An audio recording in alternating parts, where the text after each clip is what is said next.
I leave the English Defence League, and this is factual, yeah, no one can deny this. I get taken into a prison cell. I'm sat in prison. I'm in Winchester prison. I've been violently battered. I lost my teeth in Wood Hill. So I'm sitting in Winchester. I then get a legal meeting. I go to my legal meeting and I go sit, and this is all, I sit down in my legal meeting and two young men come in and they're younger than me. And then you wouldn't think they're police officers. And they said, no one knows we're in here visiting you. No one. Only the head governor. Yeah. So when you go back to the wing of prisoners, you can say whatever you want as to who's come to see you here. I said, okay. They said, right, we're from the Metropolitan Intelligence Bureau, MIB. What's the MIB? It's a secretive unit within Scotland Yard. Okay. The reasons you've given for leaving the English Defence League, if you're true and you want to help your country, which is what you've said, and you're opposed to these far-right ideologies, we're asking you, when you leave prison, will you work for us? I said, what do you mean work for you? I said, does the left hand not know what right hand's doing? You've just absolutely tried to destroy my life for so long. So I refuse. And they say, where do you, and I've given the recordings of this, where do you see yourself in 5 years' time?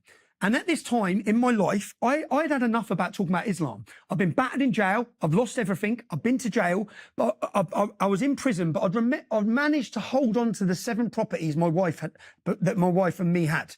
So I said, when I get out of jail, they said, what's your plans? I said, well, I'm going to sell my properties and I'll go back into building. They said, where will you be in 5 years' time? I said, I'll be a multi-millionaire. I'll be a successful young man and a multi-millionaire. They said, okay, well, we're asking you again, will you agree to work with us? Will you contemplate? I said, not a chance. I'm no one's slave, yeah? I'm not working. I'm not a grass. I'm not working for anyone.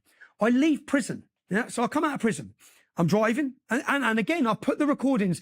Anyone who, you might be able to find this speech, yeah, because they try and hide them all. It's called Tommy Robinson, York Free Speech. And I put the recordings in here. So I'm driving in my car and I'm on the motorway. Boom, police come from everywhere.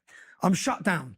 I'm arrested for burglary. Yeah, I'm taken in and I'm questioned about a burglary. My head's thinking, what is this all about? Yeah, what is this all about? I get released the next day, bearing in mind I've got 9 months of prison licence left to do. So I get released, I go home. I get in and my wife says, Winchester Prison's been on the phone. I say, which is where I've just been released from, which is where they made an approach to me in Winchester Prison. So she gives me a phone number. It's 0207. Well, 0207's London, it's not Winchester. I said, why are they being on the phone? She said, you've left property there. I said, okay. So I ring the number. He says, Tommy, it's Ollie from the MIB. I come and saw you in jail. I said, okay. They said, well, you're in a predicament now, aren't you? I said, how am I in a predicament? They said, what's it going to look like if the media get you on a burglary charge? I said, I haven't burgled anywhere. I'm not in a predicament. I haven't left the motorway. Yeah? They said, okay, well, if you get charged when you answer bail in 4 weeks' time, you're on licence recall for 9 months. Now, for me, prison's death, possibly, because jihadists control the prison.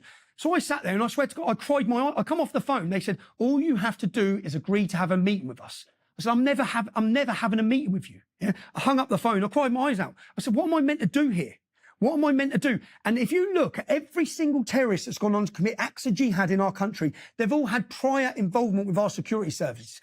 The MIB are the security services. Now, they tried to approach me. What happens then is I'm out of jail. I then get a letter after refusing. I get a letter from my lawyer saying they've launched confiscation orders against me and they want £125,000 off me. Now, the £125,000 comes from the house that was sold by my brother-in-law. Well, he bought it for 80 and sells it for 120 or 125. They want me to pay the entirety of the money. Even though 80,000 or 60,000 was a mortgage, they want me to have to pay it back, even though it had nothing to do with me. So I get a letter. I then get a court date to go to court. I then get contacted again. Tommy, you will never have to pay this money. Come and have a meeting with us. This is blackmail by the security services. At this time, and I urge any of you to go watch this, I sit down with the lead officer from counter-terrorism. My probation officer for being released from prison was counter-terrorism. Why? Apparently, I was in prison for mortgage fraud. What's that got to do with counter-terrorism? When I got released from prison, all my conditions were not to contact the English Defence League and not to talk about Islam. Well, how is this? What's this got to do with the mortgage fraud I'm supposedly in jail with? So I then sit down with the lead officer of counter-terrorism. I said, you know what? I've got a date to talk at Oxford University.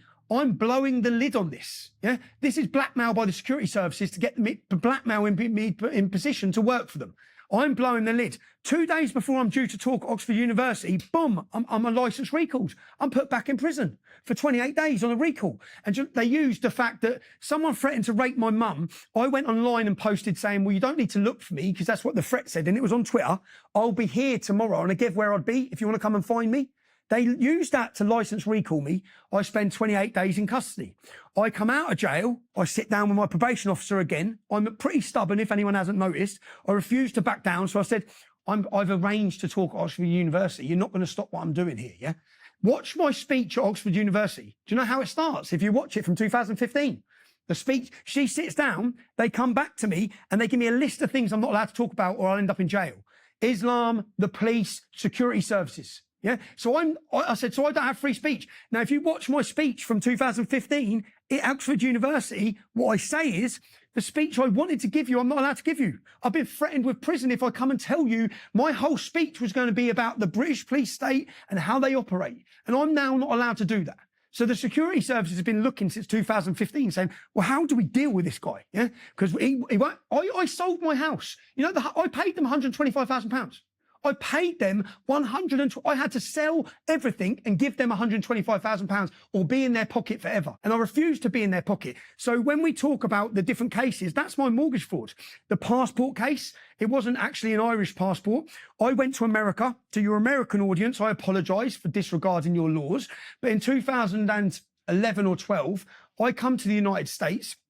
I landed in 2011. I was detained at JFK Airport and I was told on no uncertain terms I'm getting deported back. I got sent back because the British had requested me not to be allowed in. The next year, I decided to come. I used my friend's passport. That's where I used my friend's passport. I got entry into America and I gave a speech after a New York State Senator. And I recently dug up that speech. And in that speech, I say, I wish someone had come to my hometown 30 years ago and warned us of what was going to happen. Well, I'm here to warn you because I'm not talking about what I've read. I'm talking about what I've seen and lived through open border mass immigration and what's going to happen to the United States of America. I gave a speech. I land back in the UK. I was remanded. I spent 22 weeks on solitary confinement for that crime. 22 weeks on solitary confinement.